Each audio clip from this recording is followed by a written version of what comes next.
Tingkat pengangguran terbuka Jawa Timur 2024 adalah 3,74%,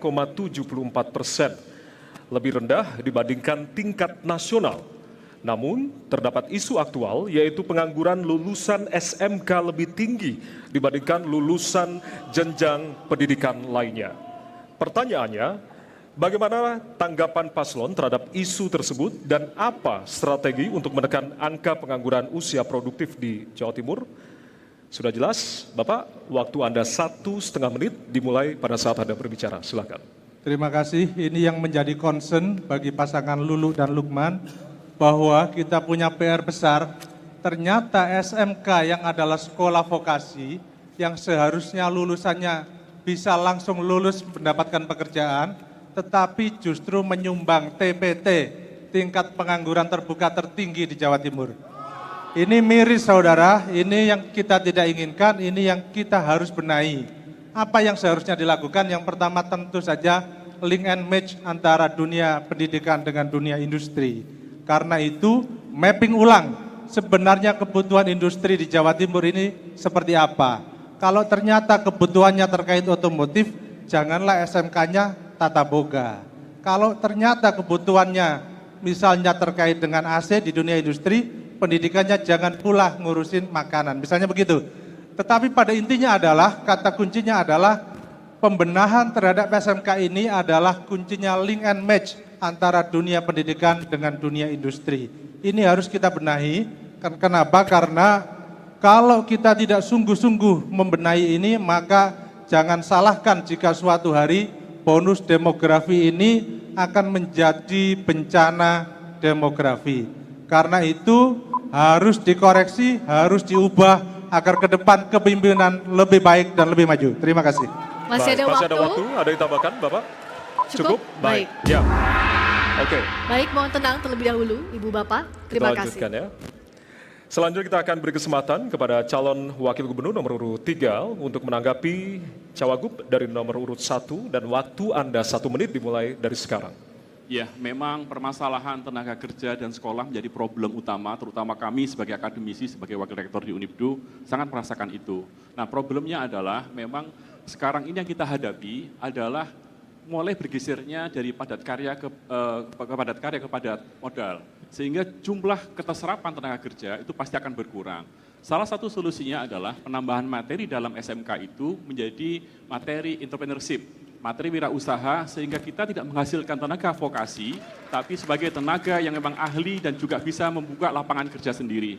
Nah, kalau itu yang kita munculkan, maka insya Allah data yang sekarang ini miris itu dengan lulusan SMK yang sangat banyak justru menjadi pengangguran tidak akan terjadi lagi, minimal bisa terkurangi. Dan harapannya itu semuanya harus ada kesadaran dari kita bahwa kewirausahaan dan dunia kreatif itu nggak ada batasnya. Maka manfaatkan digital kreatif dan juga kreator-kreator yang lain, mudah-mudahan itu bisa menjadi solusi bagi kita. Baik, waktu habis, terima kasih. Mohon tenang, Ibu Bapak. Mohon tenang, kita akan lanjutkan. Berikutnya kami berikan kesempatan untuk calon wakil gubernur nomor urut 2 untuk menanggapi jawaban dari calon wakil gubernur nomor urut 1. Silakan. Waktu 1 menit dihitung pada saat mulai berbicara, mohon tenang terlebih dahulu.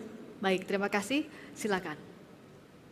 Saya yakin ada lulusan-lulusan SMK yang memperhatikan debat pada malam hari ini dan mungkin tidak langsung setuju kalau dikatakan lulusan SMK itu terlalu banyak yang menganggur. Karena tolok ukurnya ini yang berbeda. Hari ini kalau ditanya Anda kerja berapa jam kerjanya? 8 jam enggak? Enggak, saya kerja 3 jam, 4 jam sehari. Oh, artinya Anda menganggur. Oh, enggak begitu. Karena sekarang kita kerja kreatif. Anak-anak SMK kita ini banyak yang lulus jadi pekerja freelance. Bukan lagi pilihannya hanya karyawan atau wirausaha. Ada jalan tengah yang disebut oleh Pak Jokowi gig economy. Gig economy inilah yang banyak dilakukan freelance oleh anak-anak SMK. Itu yang dilakukan oleh Pemprov Jawa Timur, Pemprov yang paling pertama di Indonesia memperkenalkan solusi untuk gig economy, yaitu mencomblangi atau menjodohkan antara UMKM dengan talenta, didampingi dengan mentor. Hari ini orang bukan bawa CV tapi portofolio. Teman-teman SMK, kami akan selalu Baik, mendukung. waktu habis. Terima kasih. Bapak. Terima kasih. Ya. Mohon tenang Mohon terlebih tenang dahulu. dulu, mohon tenang. Kita akan lanjutkan ya Bapak Ibu. Kita akan lanjutkan. Nanti ada kesempatan untuk Bapak Ibu. Kita kasih kesempatan untuk memberikan terlebih yel-yel. dahulu, Mohon tenang. terlebih dahulu. Baik. Terima kasih. Ya, selanjutnya kita akan beri kesempatan untuk calon wakil gubernur nomor urut 1 untuk kembali merespon apa yang tadi sudah disampaikan oleh calon wakil gubernur nomor urut 3 dan 2. Waktu Anda 1 menit dimulai dari saat Anda berbicara. Terima kasih Gus Dan dan Mas Emil. Saya ingin mengutip kalimatnya Presiden terpilih, Pak Prabowo Subianto mengatakan, para pemimpin harus berani menghadapi kenyataan. Para pemimpin harus berani menghadapi masalah. Karena itu, janganlah kita ngeles dari data BPS. Kita ingin jujur saja mengatakan bahwa ada realitas SMK kita ini berkontribusi terhadap pengangguran dan angkanya sangat tinggi. Nanti di zaman Lulu Lukman tidak boleh ada pengangguran di Jawa Timur. Kita ingin zero pengangguran di Jawa Timur. Kita ingin seluruh warga Jawa Timur punya pekerjaan yang jelas. Kita ingin pendapatannya bagus. Karena itu yang seharusnya diperbaiki adalah baik dari sisi kurikulumnya, kemudian budget polisinya, sekaligus juga hilirisasinya. Terima kasih. Assalamualaikum warahmatullahi wabarakatuh. Masih ada waktu? Cukup? Baik. Download Tribun X sekarang. Menghadirkan lokal menjadi Indonesia.